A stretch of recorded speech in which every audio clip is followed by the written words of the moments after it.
Ini kita sampaikan sebuah hadis yang sangat penting untuk kita pahami berkaitan dengan betapa pentingnya menghafal Al-Quran. Pada hadis yang lalu kita sampaikan bahwa menghafal Al-Quran itu sebagai penentu posisi di surga kelak.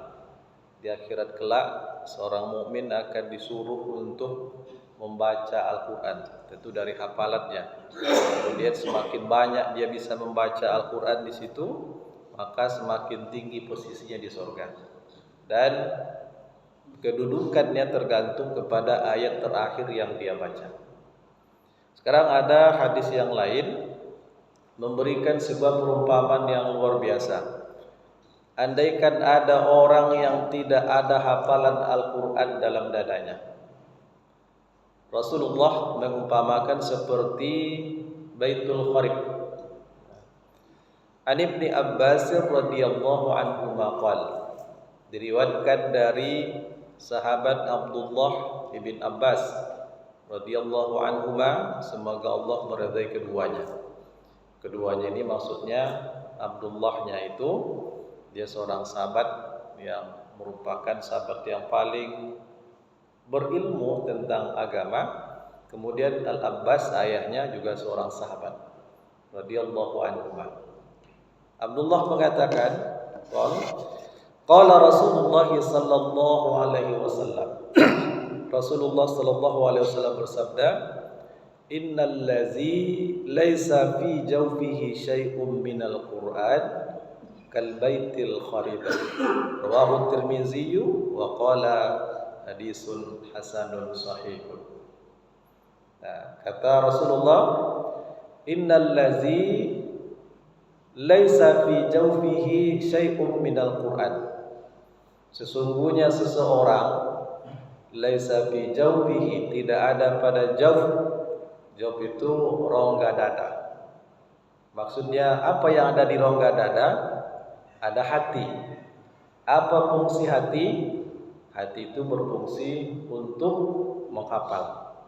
Hati juga berfungsi menyimpan segala rasa. Itu letaknya di hati. Hati juga berfungsi menyimpan keimanan. Maka iman itu letaknya di hati. Akal fungsinya untuk berpikir. Iman letaknya di hati. Yang menyimpan iman itu di hati. Maka jangan pernah bermain-main hati. Kalau ingin bermain-main hati, apalagi berkaitan dengan masalah keimanan, bisa jadi imannya akan tercabut. Jangan bermain-main hati. Itu di hati. Hati tempatnya hafalan. Makanya kalau seorang yang hafal Al-Quran, yang dikatakan hafalannya sudah mutskin, itu hafalannya di hati, bukan lagi di kepala. Apa beda hafalan di hati dengan di kepala? Kalau orang hafalannya masih berada di kepala, saat melafazkan hafalan itu masih mikir-mikir. Tapi kalau orang yang hafalannya sudah sampai ke hati, saat melafazkan hafalan itu tidak lagi mikir-mikir. Seperti orang yang atau kita yang membaca surat Al-Fatihah saat sholat. Jujur saja, mungkin semua kita merasakan ketika sedang sholat, terutama sholat sendirian, ketika membaca surat Al-Fatihah, kadang pikiran entah kemana. Pikiran tidak lagi fokus kepada bacaan ayat, tapi bacaan ayatnya juga selesai. Itu menandakan hafalan bukan di kepala, tapi hafalan itu di hati. Nah, sekarang Rasulullah mengatakan, sesungguhnya orang yang di dalam rongga dadanya, di hatinya ini, tidak ada sesuatu apapun berupa hafalan Al-Quran. Rasul mengibaratkan seperti kalbaitil kharib, sama seperti rumah kharib. Kharib itu secara bahasa berarti rumah yang tidak berpenghuni, rumah yang rusak, rumah yang tak terurus. Tentu kalau sudah tidak berpenghuni, nah, siapapun bisa masuk. Tidak terurus, tak ada kenyamanan, tak ada perabot-perabotnya. Itulah diumpamakan orang yang dalam hatinya tidak ada hafalan Al-Quran. Kalau sebuah rumah tidak ada penghuni, tentu tidak ada yang akan membersihkan rumah itu. Rumah itu akan selalu kotor. Rumah itu akan berserakan sampah-sampah di situ. Biasanya yang suka datang ke tempat rumah-rumah kosong itu tentu orang-orang yang punya niat yang tak baik, orang-orang yang pencuri, orang-orang yang berbuat maksiat, tentu lebih suka kepada rumah-rumah yang tak berpenghuni. Nah, itu ibarat orang yang dalam hatinya tidak ada hafalan Al-Quran. Kalau rumah sudah tidak berpenghuni, tentu tidak ada yang akan membersihkan. Semuanya berserakan, kotor, sarang laba-laba, tak ada kenyamanan sedikit pun. Walaupun rumah itu dari luarnya tampak begitu mewah, tampak begitu megah, tapi itu hanya guessing saja. Luarnya bagus, tapi dalamnya tak bagus. Dalamnya kacau. Nah, apa ibarat ini? Orang yang dalam hatinya tak ada hafalan Al-Quran, berarti siapa yang akan membersihkan hatinya itu? Seolah-olah hafalan Al-Quran itu dia bekerja sendiri sebagai petugas kebersihan, membersihkan hatinya, membawa dia kepada kebaikan.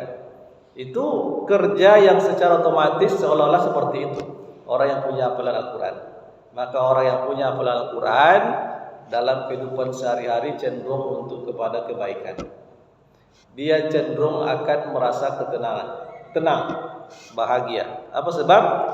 Hal-hal yang menjadikan dia merasa susah dibersihkan oleh hafalan Al-Quran itu. Jauh dari kemaksiatan, akhirnya dia merasakan nyaman. Itu orang yang dalam hatinya ada hafalan Al-Quran. Di sini juga bisa mengisyaratkan semakin banyak hafalan Al-Quran seseorang dalam dadanya, maka dirinya semakin bersih, hatinya semakin bersih, hidupnya semakin tenang, hidupnya semakin nyaman. Maka perbanyaklah baca Al-Quran. Dulu pernah kita sampaikan pengakuan seorang yang hafal Quran pada usia sudah tua, kalau tidak salah sekitar 60 lah. Dia baru hafal Quran sekitar seumuran sebegitu.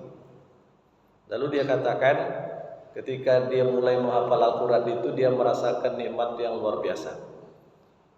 Andaikan seluruh nikmat dunia ini diberikan kepada saya, katanya, tidak bisa menggantikan nikmatnya menghafal Al-Quran itu. Itu menghafal Al-Quran. Nah, tentu saja Rasulullah bukan hanya kita ingin menghafal saja, tapi ada yang lebih penting lagi, yaitu memahaminya dan mengamalkan dalam kehidupan sehari-hari. Jadi hafal Al-Quran, pahami maknanya, tafsirnya, itu akan jauh lebih baik dari sekedar menghafal saja. Kemudian amalkan. Nah, inilah Bapak dan Ibu hadirin jemaah subuh yang dimuliakan Allah. Mudah-mudahan kita menjadi orang yang senantiasa setiap hari, setiap waktu kita berusaha untuk menghafal Al-Quran. Sekali lagi, tanpa pandang umur. Selagi akal kita masih bisa berpikir, mata kita masih bisa membaca, hati kita masih menyimpan, jangan lalaikan untuk berusaha menghafal Al-Quran. Walaupun berusaha menghafal berhari-hari tak dapat-dapat. Kadang Allah menilai usaha, Allah tidak menilai hasil. Tapi apa usahanya untuk menghafal Al-Quran, itu yang dinilai oleh Allah Subhanahu wa taala. Dan jangan jadikan diri kita seperti rumah yang kosong, berantakan, rusak. Nah, sehingga itu artinya kita sendiri yang membiarkan hati kita akan menjadi rusak. Demikian, mudah-mudahan bermanfaat. Nasrul minallahi wa fathun qarib wa basyiril mu'minin. Wassalamualaikum warahmatullahi wabarakatuh.